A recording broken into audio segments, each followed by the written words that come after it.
അങ്ങനെ പിറ്റേ ദിവസം ക്യാമ്പസിൽ പിള്ളേർക്കൊക്കെ ഷൂട്ടിംഗ് കോമ്പറ്റീഷൻ നടത്തുന്നു. കോടീശ്വരിയുടെ മകൾ ഷൂട്ടിംഗ് കോമ്പറ്റീഷനിൽ വിന്നറാണ്.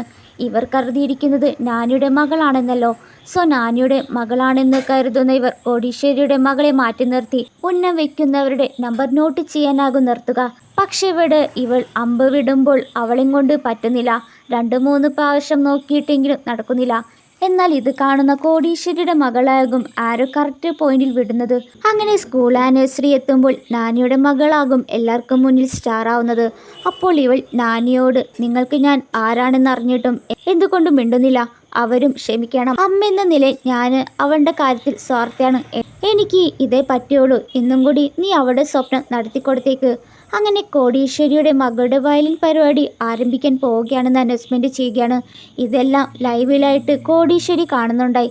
പക്ഷെ അവരുടെ മകളുടെ പേര് വിളിച്ചിട്ട് സ്റ്റേജിൽ കയറി നിൽക്കുന്നത് നാനിയുടെ മകളാണ്. ഇത് കണ്ട് ഷോക്കായ അവർ ടീച്ചറെ വിളിച്ചിട്ട് കോള് പോകുന്നില്ല.